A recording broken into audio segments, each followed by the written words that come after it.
Hi friends, welcome to my channel education world. నేటి ప్రశ్నలు June 4కి సంబంధించి. మొదటి ప్రశ్న, 18వ లోక్సభ ఎన్నికల్లో ఎంతమంది ఓటు వేశారని సీఈఓ రాజీవ్ కుమార్ పేర్కొన్నారు? ఆన్సర్ 64.2 కోట్ల మంది.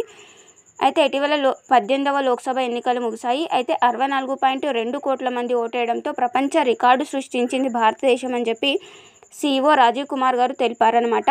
అయితే రాజ్యాంగంలోని భాగం 15లో ఆర్టికల్ 324 నుండి 329లో ఎన్నికల ప్రస్తావన ఉంటుందన్నమాట. ఆర్టికల్ 326 రైట్ టు ఓట్, అలాగే article 324 election commission of India గురించి తెలియజేస్తుంది. రెండో ప్రశ్న, చాంగే 6 మిషన్ ఏ దేశానికి సంబంధించినది? Answer China.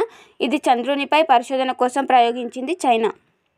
మూడో ప్రశ్న, ప్రపంచంలోని తొలిసారి చెక్కతో ఉపగ్రహాన్ని తయారు చేసిన సంస్థ ఏది? ఆన్సర్ జపాన్లోని క్యోటో యూనివర్సిటీ శాస్త్రవేత్తలు ఇది ముందే తయారు చేశారు. సో ఇప్పుడు ప్రస్తుతం వార్తల్లో నిలిచింది. నాలుగో ప్రశ్న, వరల్డ్ మెటలాజికల్ ఆర్గనైజేషన్కి మరియు ఫుడ్ అండ్ అగ్రికల్చర్ ఆర్గనైజేషన్కి మధ్య ఇటీవల దేనికి సంబంధించిన ఒప్పందం కుదిరింది?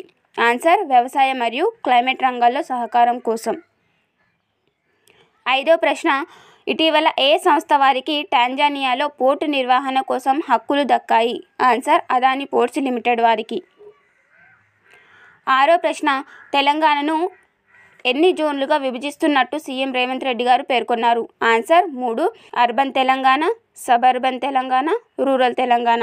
అయితే ఔటర్ రింగ్ రోడ్ పరిధిలో ఉన్న ప్రాంతాన్ని అర్బన్ తెలంగాణగా, ఔటర్ రింగ్ రోడ్ నుండి రీజనల్ రింగ్ రోడ్ వరకు సబర్బన్ తెలంగాణగా, రీజనల్ రింగ్ రోడ్ నుండి తెలంగాణ సరిహద్దు వరకు రూరల్ తెలంగాణగా విభజిస్తున్నట్టు రేవంత్ రెడ్డి గారు ప్రకటించారు.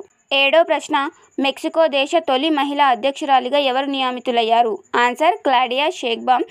ఆ దేశంలోని 200 సంవత్సరాల తర్వాత మొట్టమొదటిసారి ఒక మహిళా అధ్యక్షురాలిగా నియమితులయ్యారు. ఎనిమిదో ప్రశ్న, T20 వరల్డ్ కప్ ప్రైజ్ మనీని ఐసీసీ ఎంతగా పెంచింది? ఆన్సర్ 93 కోట్లు. ఐసీసీ ఇంటర్నేషనల్ క్రికెట్ కౌన్సిల్ అంతర్జాతీయ పరంగా క్రికెట్ను నిర్వహిస్తుంది, నియంత్రిస్తుంది. ఈ సంస్థ దుబాయ్ కేంద్రంగా పనిచేస్తుంది. తొమ్మిదో ప్రశ్న, ఐ హ్యావ్ ద స్ట్రీట్స్ ఏ కుట్టి క్రికెట్ స్టోరీ అనే ఆత్మకథ ఎవరికి సంబంధించినది? ఆన్సర్ రవిచంద్రన్ అశ్విన్. పదో ప్రశ్న, ఇటీవల రిటైర్మెంట్ ప్రకటించిన కేదార్ జావేద్ ఏ ఆటకు చెందినవారు? Answer cricket.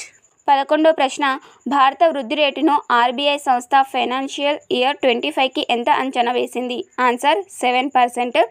ఫైనాన్షియల్ ఇయర్ 25 ఎప్పటి వరకు ఉంటుంది అంటే ఇది 2024 ఏప్రిల్ 1 రోజు మొదలై 2025 మార్చ్ 31 వరకు ఉంటుందన్నమాట. ఈ ఆర్థిక సంవత్సరానికి గాను ఆర్బీఐ సంస్థ రిజర్వ్ బ్యాంక్ ఆఫ్ ఇండియా 7%గా అంచనా వేసింది. ఒక దేశ సరిహద్దులో ఒక సంవత్సర కాలంలో ఒక దేశ సరిహద్దులో ఉత్పత్తి అయిన అంతిమ వస్తు సేవ విలువలనే జీడిపి అంటాము. అదే గ్రోత్ రేట్. ఇలా వివిధ సంస్థలు గ్రోత్ రేట్ను అంచనా వేస్తూ వార్తలకు వస్తాయి. వీటిని చూడండి. ఇలాంటి మరిన్ని ప్రశ్నల కోసం please like, share and subscribe my channel education world. మీకు ఇంకా ఎలాంటి ప్రశ్నలు కావాలనుకుంటున్నారో కామెంట్ సెక్షన్లో కామెంట్ చేయండి.